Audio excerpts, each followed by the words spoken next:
So that deployment comes to an end. You start heading back.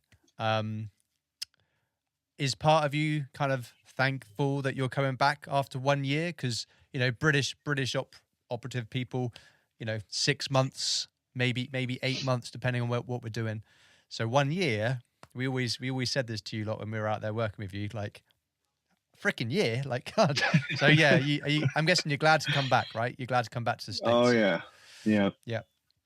And so highly nervous. I was glad, but by that point I had gotten so good at being cold and just, this is what I do every day.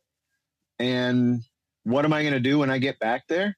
And I wasn't going home. I was going back to Italy.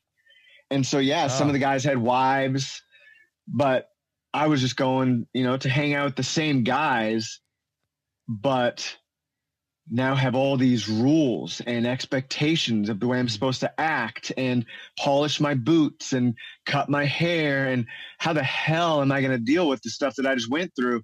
And so I was excited, to have a cold beer and a good meal, but I was really nervous to go back into the world, the society. Yeah. I mentioned back to the States. So you just went back to where you were stationed over in Italy. That's crazy. So when you come back, I'm guessing you get some time off, and then are you staying with this unit, or do you go somewhere else, or do you deploy somewhere? What's kind of like the next phase, be that a year later or whatever it might be? Yeah. I ended up getting back to Italy and then came to Alaska. I had a 2-week leave, went back to Italy, and then I was in Italy for maybe 3 or 4 more months. I don't remember exactly, before I was transferred to Fort Campbell, Kentucky, the 101st Airborne Division in Fort Campbell. And so I went there with still approximately 2 years left on my enlistment date. And when I got there, I was pretty nervous because, I was an airborne guy, and 101st Airborne Division is known as air assault, and they don't parachute. And so I was going to have to give up my maroon beret and my parachute status and become a leg. And I really didn't want that. I was really proud of being an airborne guy. And so, when I got sent there to Fort Campbell and I was looking around at all the infantry guys, and they all had their black berets, and they were tough, man, bunch of tough folk. But I was really, really grateful that I was ordered, I was given to this unit that was a small specialized unit. And so they were a former long range surveillance detachment, or LURS detachment, where they were all airborne rangers. And I really wanted to be an airborne ranger, but I didn't have it in my contract, and I didn't have the opportunity to go to ranger school when I was in Italy because of Iraq. And so now all of a sudden I'm in this unit where there's probably 48 to 50 men, and every one of them were active parachuters.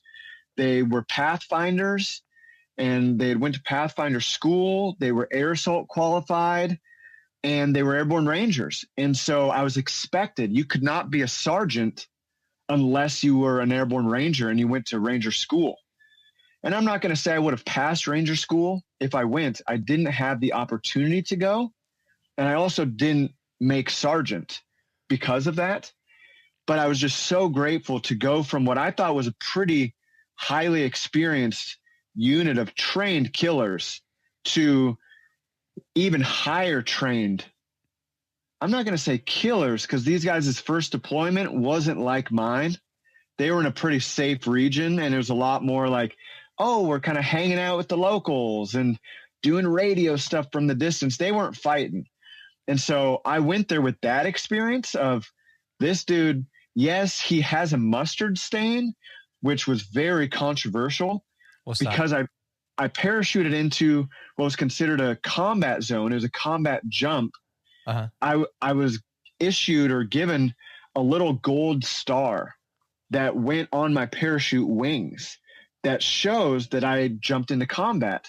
Okay. Well, these guys and a lot of people were like, "Oh God, that wasn't a real combat jump." So it was constantly, kind of talked down to because of that, and understandably so. It's not like Band of Brothers. We weren't being fired at with people dying all over, and so whatever the case may be, I did my job. But when I got to that unit, it was so awesome because I was able to keep my airborne status. They saw that I was what you say in the Army, a shit hot soldier. I was really good at physical fitness at that point. I was smarter than I'd ever been. And driven. At that point, I was thinking I was going to stay in and go Airborne Ranger and go Special Forces, maybe not pass these schools, but just try. And so these guys saw that and they were like, okay, we're going to test this young dude out. We're going to send him to this school, even though these other guys want to go. But because he's so driven, let's send him to this school. And then I passed that school. Let's send him to this school. I passed that school. And that was really motivating for me with my confidence, with the way they trusted me. However, it was a big deterrent because I did have those skills with entering and clearing rooms and, taking towns and villages that I wasn't using anymore. I was now like really big on radios and talking to helicopters and aircraft and then ended up that they didn't know what to do with us as a long range surveillance detachment. So they hooked us onto an aviation unit and they turned us into a Pathfinder unit that was doing private security instead of doing infantry operations. And so my second deployment was to go back to Iraq as a security guard, really, for the commanding general and the commanding sergeant major of the 101st Airborne Division. Okay. So it was a completely different deployment than the first one. So question on that. You mentioned about going to do loads of different courses, and you briefly mentioned about being a radio guy and talking to helicopters. So I'm guessing it's those kind of courses that you put on. Is that right? Yeah. Yeah. The one course was called Pathfinder School. And that's basically where they train you to be the first in, last out. So they train you to be dropped off into the enemy territory and to be able to assess and find a landing zone or a drop zone where more personnel can come in. And so it's a lot more of, and then also they teach you to be in charge of sling load operations. Okay. So helicopters come, they pick up Humvees. And so there was that training, which was Pathfinder School. And that was challenging. There were maybe 48, 50, 40 people who started and less than half graduated. And I was very honored. I mean, most of them got out with the first land navigation course. That was like the first thing you did was a nighttime land nav course. And I passed it. And I don't know how, I was like, whoa, I was so surprised. But make a long story short, then I went to Air Assault School, which is basically like airborne school, but you're learning how to rappel out of helicopters. Oh, okay. And you're learning more about how to travel as a team within a helicopter, seated, how to exit helicopters. And so that's what 101st is famous for. And so they send basically everybody who comes there as an infantryman to that school. And those were the two that were like the biggest ones that all of a sudden I got to wear this badge on my uniform and get that training. But then of course there were other smaller trainings because we became a security unit that we had SWAT team coming in, former CIA guys teaching us more pistols, more M4 to pistols, more hand-to-hand, and a lot of radio. So, okay. Yeah. Okay. Now, you also mentioned, and this might be me just being a silly Brit here, but you also mentioned that the 101st doesn't typically jump like where you've just come from. So does not all airborne do that then? Is it, like you said, it's only a particular small part within that division that does it? That seems odd to me. Yeah, it is odd. I wish I could tell you the history of it, but 101st was an airborne division. Like strictly all the airborne all the infantrymen were airborne. And jumping. As we know with like Band of Brothers and them being the ones who parachuted in. But as the years have gone on, I don't know if it's because 82nd Airborne Division and Fort Bragg became the main one and they just adapted. But when I was at 101st, they were 101st Airborne Division / Air Assault. Right. And so some of them had gone to parachute training school. They were airborne qualified, but they weren't active. Okay. So then the like an assault aspect is more like you say, like slinging and sorting out stuff required for taking into action, I suppose. That's right. To do with air stuff. Yeah. Yeah. Cool. So then you mentioned about going to Iraq and doing something different, be it security based. I'm guessing you didn't parachute in, or did you? Nope. No. Nope. So you traveled in, and what was that? First of all, how long was you there for? How long was you there for? I can't round up to 12 months. It was somewhere between 11 and 12 months. 11, 12 months. Okay. So about another year. And what can you share from that? What stood out? What stood out was really the contrast between the first deployment and that deployment. And so when I went that time, there were bases that were established. So we flew from the United States, maybe to Qatar. I don't remember the details, but we landed in Kuwait, and I was still nervous that I was going to be shot down in Kuwait. And then I don't remember we must have flown from Kuwait to the base that we were stationed at in outside of Mosul, kind of Kirkuk to Crit areas called FOB, Forward Operating Base Spiker. And so that's where we were assigned. And the difference from the first year when I was living in the backs of my trucks and safe houses to the second year when I was on a base, when there were HESCO or huge concrete barriers and concertina wire for miles surrounding this base. And I was inside of the base, and 3 meals a day, I could walk, half a mile to the dining facility and eat good food. I mean, I was a vegetarian the second year I went to Iraq. There's no way I could have been a vegetarian the first year because they had so much good food. And to be there and be doing morning formations with physical training exercises, with runs, to be there with some of these guys who thought that what we were doing at that time was so badass. We'd maybe leave the base like one day a week, one day every few weeks to either fly in the helicopter with the general or the hunter or the sergeant major to another base. And so that was cool because I'd get a lot of helicopter time and being able to look out as a writer, romantic, being able to look out at this culture from the viewpoint and see the war from up above. But it was so safe. I thought it was so safe. There are people who are so scared every day, soldier, we'd get reprimanded for not having our hair cut and not having clean uniforms. And, you were expected to pass your physical fitness tests. And I thought it was just such a joke because I knew that there were still guys that were out there in the shit and I wasn't. And so I was feeling kind of ashamed of what I was doing my second year because not only was I not doing my job as an infantryman, I thought, but I wasn't using my skills. And I was surrounded by people who thought that what we were doing was so badass that I could hear them calling their family about it, but they had never been shot at. That second year, I didn't make contact one time, and still the guys I was with thought like, and I'm not going to say all of them. Some of them were, oh God, we're so badass. And I'm like, dude, you guys have no idea how you would act under fire. And so that was really tough for me because I was stop lost at the time, which meant they kept me in longer than my enlistment date. And I felt like I wasn't doing anything. I mean, I was lifting weights every day. I was going on runs. I did a half marathon when I was in Iraq.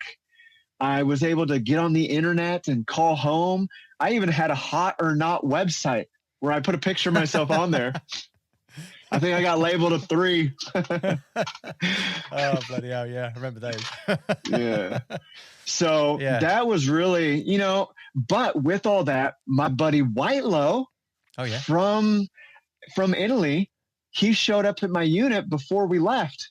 And so he was with me. We slept just like we were in basic. Our bunks were right by each other. Out in Iraq? And yep. Okay. For the second year.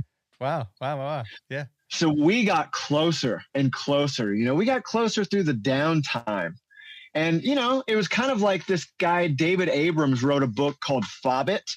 And I read it and I laughed because I could really identify with my second year as being that guy who, if the sirens went off and the mortars were suspected to come in and people were running all over the place, I was like, are you serious? Like, this is crazy. Yeah.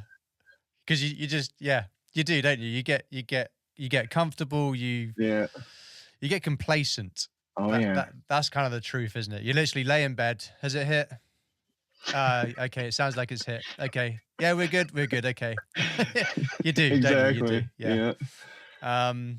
So at what age are you when you head out the second time? Are you 19? Are you 20? Do you remember? I believe I was either 20 or 21. Okay. So again, you're a little bit more mature. Yeah. And what rank are you? Because you went out the first time to Iraq as a private. Had you climbed up the ladder a little bit? Yeah, when I got back from Iraq and I went back to Italy, I can't remember when it was, but then I was given E4 status as a specialist. And they wanted me to go to the NCO board or become a sergeant when I was in Italy. But unfortunately, I was transferred to another unit when I was in Italy those last 3 or 4 months. And so the people who were really pushing me to go to be a sergeant weren't my leadership anymore. And then when I was transferred to Fort Campbell, like I said, I was around people who were only airborne or rangers. And so the only way I could get my sergeant was to be a ranger. So I arrived there as a specialist with almost 2 years left. I wanted to get into ranger school, but the only way they would let me is if I re-enlisted. Because I was coming upon that time where I didn't have enough time left. And I didn't know if I wanted to re-enlist or not. And so, unfortunately, I stayed a specialist for years and didn't get those skills, those leadership abilities. But it is what it is, man. Yeah. And then, so you complete that tour. It sounds like it is very, very different to your first one. But it sounds like you did use some other skills, some new skills that you learned. Is that about right? Yeah. Oh, yeah. So when you come back, you said something which I can't remember what you call it, because again, it's an American terminology, where you go beyond your kind of contract. Mm-hmm. What's that called? Like an extension? What's it called? It's called stop loss. Stop loss. Okay. Yep. So do you have to make the decision whilst you're in Iraq, or do you wait till you get back to the US to whether you're going to stay in or extend? I had to make that decision while I was either in Kentucky before going, knowing I was going to be stop lost, or while I was in Iraq. And even when I got back, I think when I got back, I had 2 weeks before I was completely out of the military. And there were still, some of those guys who were like, man, you can re-enlist. But they knew at that point that since I turned down all the tax-free options while in Iraq, and I was really I wasn't doing that well listening to soldiers' commands. And so I was really getting that short timer syndrome. They knew I wasn't going to re-enlist. And so. Really? Okay. Yeah. So with your last few months out in Iraq, you're not going to sign on again. Were you still focused? Were you still wanting to do the job to your highest ability? 100%. Yeah. Okay. And so much of it had to do with, by that point, the IEDs had gotten so advanced that we would still do missions. I downplay a lot of the stuff I did in the military, and people who talk to me or they read my book or whatever, they're like, oh my God, I can't believe you went through so much. And I'm like, well, not really when I compare myself to my friend who was in Fallujah. Like, I didn't go through much at all. And so that second year we did, when the weather was bad, do patrols. We would drive from where we were to drop off the general at a base 100 miles away. And so, yes, that first year we were driving in vehicles that didn't have any armor at start. We had sandbags in the bottom. And the next year we were in heavily up armored vehicles and seeing some of the ones that had been hit with those IEDs. And then I was the driver that second year in the main vehicle. And so I was leading the convoy and having to, move around every box or drive into the city and drive hyper aggressively. That was a lot of stress. And so, yeah, I went, start to finish when I was off the mission and I was back on base with all these, no offense to girls, but with all the girls and people trying to date each other and this and that. Like, I think my first year, my wife tells me, kind of made me hard. And so I wasn't really able to fit in with the softness of everything. But yeah, we were, myself and some of the other guys I was with who were stop lost were doing our job 100% effectively without complacency until we were done with that second year. Yeah, that's good to hear. And I kind of expected that being airborne because, I think that's definitely one part that's always professional. Same over here in the UK. So when you come back, you said you had 2 weeks left. Is that literally the start of your transition away from the US Army? Yeah, that's it. Yeah. So what's that like? Because you land back, surely your leave starts, so you got to have some time off, but then you've also got to find out some bloody civilian job or something. Yeah. So what I can remember about that time was getting back and being given a questionnaire that says, did these things affect you in this way or that way? Are you having night terrors? Are you constantly on guard? All these things. And all of us kind of whispering to each other, especially Whitelow and I, who had been in Iraq the first time, seen combat, were like, okay, dude, like, let's just say no to everything so we can get through this and get out of the military. And so, sorry, question on that. Was he leaving? Yeah. Was he leaving with you? Was he leaving at the same time? Yep. We were both getting out right around the same time. Bloody hell. Okay. All right. Yeah. Sorry. Carry on. Yeah. Oh, that's good. Yeah. And so, it was that, when I was at work, I think the first maybe few days was kind of doing equipment cleanup, putting everything away, inventorying everything. And then it became, okay, Stark, here's your papers. Now you need to go to all of these places that are on base to get signed off. So if you owe money here, you pay this. If you need to turn in all your equipment, you do it here. And one of those steps was you go down to this building where you write a resume and you watch a couple videos on getting jobs and integrating into civilian life. And of course, I just saw it as like another step to get out. There wasn't some older gentleman there to help me. It was just kind of self-paced, do it on your own. And because as I look back, I was dealing with so much grief and I don't even know how to put words to these emotions. I was just trying to get done with the job so I could go and drink some beer with my buddies. I just wanted, and then so I could get out of the military. And so anything I could do to expedite the process. And to add to that, I had saved money. And so when I got out of the military, I must have had 60,000 American dollars, more or less. Okay. And for a young kid who was 22 at that time, coming from a family where when I joined, my mother was working at the front desk of a hotel. My stepfather was in prison. My brother was in prison.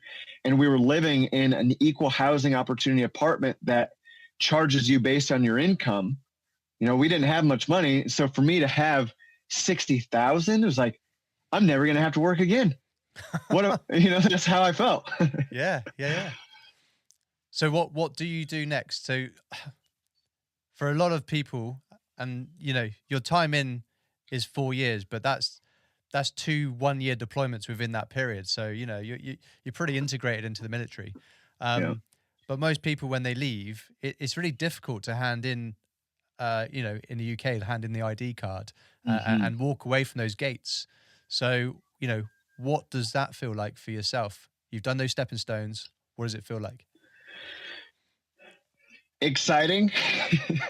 Okay. To keep using the same word. Yeah, terrifying, liberating, a feeling of achievement that I had done it all and I was getting out with an honorable discharge. The opportunities. I mean, I didn't know what I was going to do, but I knew I could go to college. I knew I had money. I knew I had a vehicle, even though it was an old beater Subaru car full of bumper stickers. I had a ride, and that I was getting out of the military in Fort Campbell, Kentucky, with a plan to drive home to Alaska. That was the next adventure. It was like, 3,000-4,000 miles I had to travel. And so I didn't at all think about what job I would do. It was just living in that. I remember driving off the base with my left foot hanging out the window, packs of cigarettes, up on the dashboard, listening to Bob Dylan sing Masters of War. I was really, by that point, I didn't think that what I did the first year was very noble. I didn't think that I should have been kept in the second year. And so I was pretty anti. I was ready to get out of the military, and not necessarily to, go boycott the military, but I wanted the freedoms of civilian life. Okay. So what's the next kind of like few years within civilian life for you? Do you find your feet pretty quick? Do you start missing the camaraderie from the military? That kind of stuff. Yeah. At first, I didn't miss the camaraderie from the military because I tried to get as far away from possible. I got in my vehicle and I literally believed that as I drive west toward the Pacific Ocean and Alaska and my family, I'm going to just leave this military thing behind. It didn't impact me. I don't want anything to do with anybody. I didn't keep any badges, nothing. I think I had my DD-214, which was the paperwork I needed to prove, but I didn't want nothing to do with it. And so as the years went on, I got back to Alaska in probably November, and not knowing what to do, not having any plan, not having family that was there to support me at that time in Alaska, I very quickly got into my alcoholism. So I rented a little place in Anchorage, and I basically just sat around drinking and smoking my days away, feeling guilty, not knowing how to talk to people, not wanting to leave the house because I was afraid of the enemy, because I was afraid that people would ask me about the military and I didn't want to talk about it. And so I lived in really hell is the way I saw it for a month, maybe 2 or 3 months. I can't remember the time frame, until my cousin and my brother had flown to Anchorage from Juneau, had kind of kidnapped me and said, we're all going to go to Hawaii for like a 3-day vacation, a family reunion. You need to go. And I was like, no, I can't go. I'm too busy. And they're like, dude, you ain't got no job. Like, you got to go. We're seeing what's happening. And so they got me really drunk, and I bought a plane ticket, and then I was committed. And at that point, I just moved into a new place, just bought a newer Subaru. I just didn't know what to do with my money or my time or anything. And I'd just been denied a job at a little bookstore in town. And they got me this ticket. And I went to Hawaii, and I showed up there. I had a broken wrist from a skateboard accident in Las Vegas when I first got out. I had a full arm cast, and I had a serious drinking problem. And so while I was there with my family those 3 days, I couldn't drink like I had been. and I was around kids and other people. And so I was just in quiet mode. After the 3 days, they left and I stayed. I was like, I'm not going back to Alaska. I was getting some clarity and realizing I saved all this money so I could travel after the military. And I was in a funk. And so the 3 days in Hawaii ended up being 3 weeks in Hawaii, where I was tapering off of alcohol and weed and being healthier, eating healthier. And then from there, I decided I'm going to buy a one-way ticket to Belize. I always wanted to see the blue hole. So I flew to Belize and without any plan, and I ended up spending almost a year in Belize, Guatemala, and Costa Rica. And while I was in those countries, I became an avid practitioner of yoga. I lived at a yoga house in Guatemala. I was making peanut butter in this house and selling it to local people, which was paying for my lodging.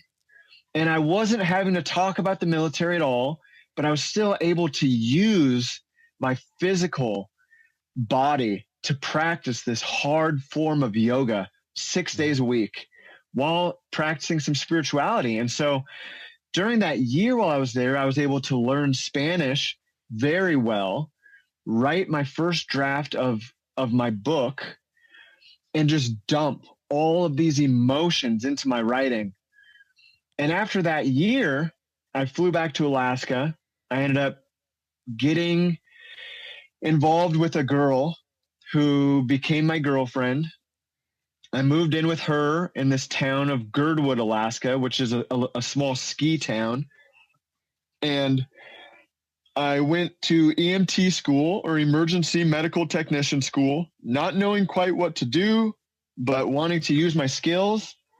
And then I got a job at the ski resort as a rental shop guy and working at a restaurant. And so I had 2 jobs. I was working at the school for EMT. I was managing having this girlfriend, and I was drinking every day still, but I was kind of maintaining it in the sense where I wasn't getting blacked out. Hey, no, sorry, my cat's messing around with my phone setup. Get out of here. And so I lived there and did that for a number of months that whole winter. And then I got an opportunity to work on a commercial fishing boat in that summer. I took that opportunity. I went out fishing, and that was really hard for me because I had a lot of sitting time and downtime, and seeing those thousands of fish and handling the fish really brought me back to a few memories there in Iraq. And I was having a really tough time out there, man, not to lie. Not to mention I wasn't able to drink, and so I'm sure I was having some of those detox things too. And so to summarize, the 3 years after was travel, work, and then I went traveling again into India and Nepal, where I was studying Buddhism and doing silent meditation retreats and really starting to first time process some of the things I went through in Iraq. Okay. And then I started writing more on my book, which was, it was all coming out of me at that time. And then I think probably about year 3 or 4 is when I decided I was going to use my degree or use my benefits to go to college. And I left Alaska and I went to my first year of community college in Oregon. Okay. So you mentioned the book. I don't know if now is the right time to bring it up because you started writing it then, but was it completed fairly quickly, or was it multiple years in the making? Yeah, that book started in 2007, February, and I published it in June of 2022. And so it took about 15 years for me to have a finished product. And still today, I'm sure if you read it, you see I learned a lesson of giving it to an editor and then getting it back from the editor. And then I kept working on it after it was professionally edited. And so there's some mistakes in it, it's like, gosh, it's not a dialed in product, but because it was about so much of my life, I needed breaks. Yeah. And I'm guessing you can put out a version 2, you know, in the future, I'm sure. But before we talk about the book, at what point or what moment helped you get over those bad thoughts? You said about those fish, and you were thinking about the times in Iraq. So what helped you get out of maybe that dark hole that others potentially might be in themselves? So hearing what you went through will probably help them. I wish more of us talked about those things, you know, because I was 100% a suicidal veteran who very easily could have gone into the statistics if it was not for a dog that was there whining for me to feed it. And so in 2012, I bought property. I bought a small house out here where I live now in Happy Valley, Alaska, that's off grid. And I had gone to school with the desire to learn what I could about growing food. So I got a degree in sustainable agriculture and creative writing. And buying this property, learning while at school how to work on farms, getting my hands in the dirt, working with animals and other people who, I'm not going to say all farmers are like good old salt of the earth, genuine folk, but I met so many peaceful, hardworking men and women along that journey. And so it was really when I got the purpose to work this land, and thinking back to that time when I was parachuting into Iraq, to be here and think I can't give up because I want to impress my mother. I can't give up because my family needs property to be able to fall back on. And I can't kill myself because what would they all say about me? And it wasn't, you know, I dealt with some serious depression issues from 2012 until 2014, even after I bought the property. And it really wasn't until I made that decision that I have to quit drinking. You know, not everybody has a drinking problem. Some people can do it and it's not a big deal. But for me, I'm a blackout drinker, man. And so, you know, I would have these little periods of abstinence, whether it was a few months or a year. And during that time, I would really start doing well again. I would go back to my spiritual practice, find work, not be so anxious around people. And then I would start slowly drinking again to fit in or to maybe impress a new girl or whatever it was to have fun. And then it became, I'm drinking all the time. And now I'm drinking alone. And now I'm not drinking, but I'm smoking bud because it helps me to play music. Now I can enter this musical zone, or it keeps me from having nightmares, which was true. However, it became an everyday addiction that cost me so much money and time and energy. And I wasn't willing to admit that I had post-traumatic stress disorder or seek counseling because I didn't want to talk about any of the stuff I went through. And so right around the same times, I got a counselor. I started seeing every week, and I started dabbling in sobriety. And when I really hit the ground running with being sober from alcohol, not from marijuana at first, that started changing everything. And then when I kept it going and I stopped smoking weed and tobacco at the same time, that, you know, I stopped drinking 9 years ago in 2014. And then about 3 years later, I stopped smoking all things. And that was really when things started changing big time for me, seeing that counselor, getting sobriety, working a recovery program with other men who were 100% sober, some of them veterans.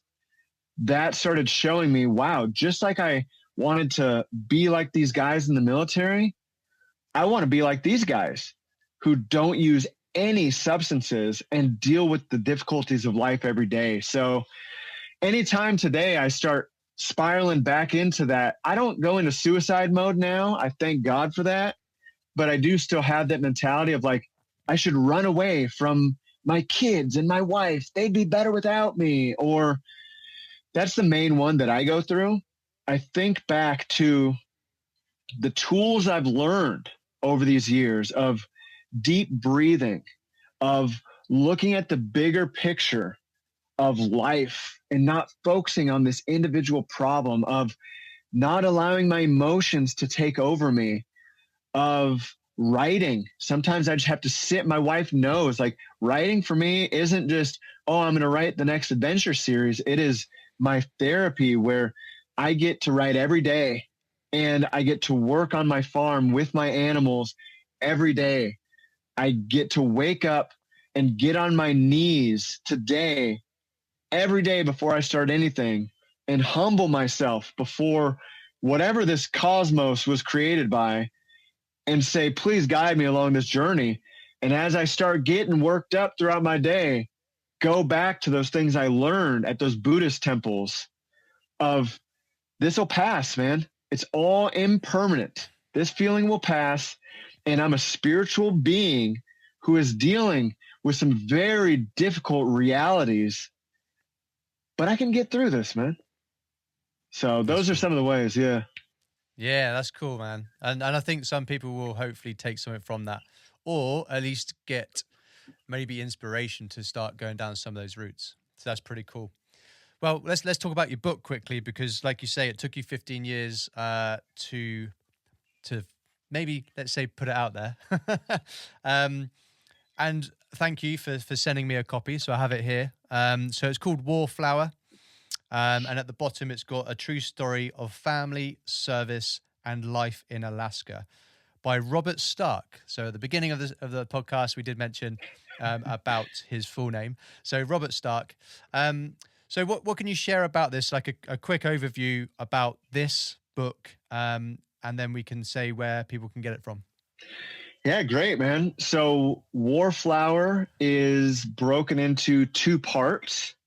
The first part, I think it's right about half, 164 pages or so, are focused around my time in the military, mainly in Iraq, my first year.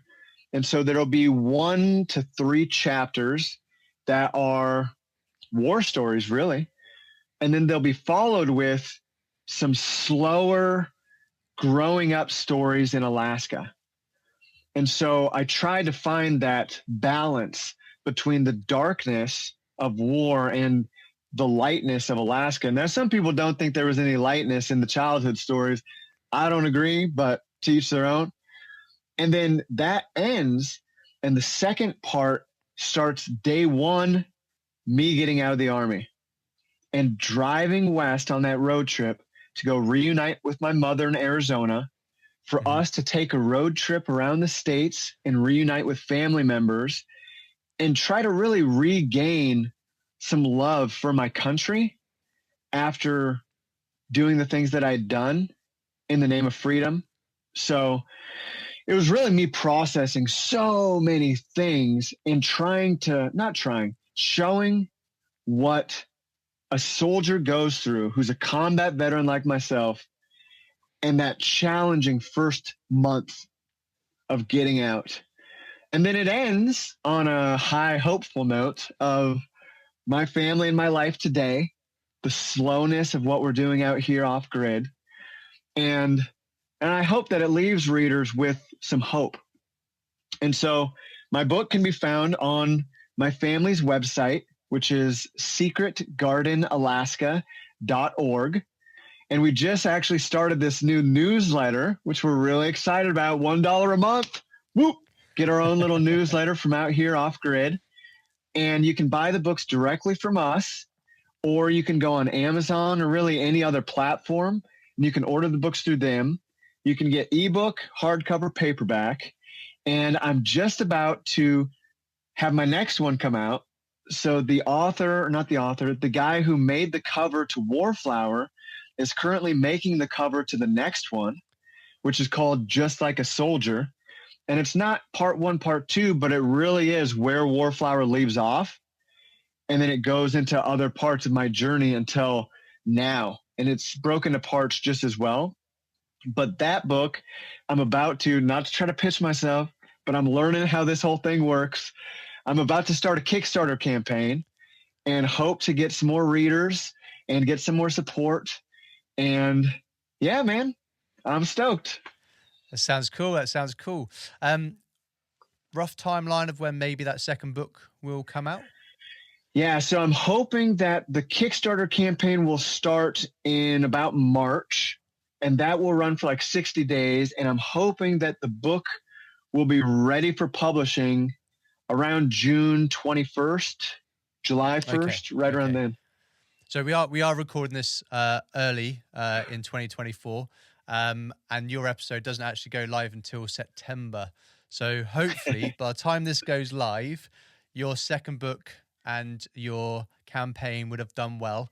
And yeah, we're now talking like, you know, about that awesomeness. So yeah, good luck with that. And like I say, I hope it has done well in the past when this launches. So we are pretty much up to date. I just want to say that it was been pretty awesome with what you've shared. Was there anything in particular that we didn't get a chance to mention, or you didn't get a chance to mention, or did we cover everything that you wanted to? I think the only thing that I wasn't really able to say directly is, in case there's families or friends or veterans who are out there who are struggling, whether you're combat or not to compare yourself to what somebody else has gone through. We all have our struggles. I've listened to Gav tell his story of his flashback, and it can be so tough. So please don't give up on your friends and family.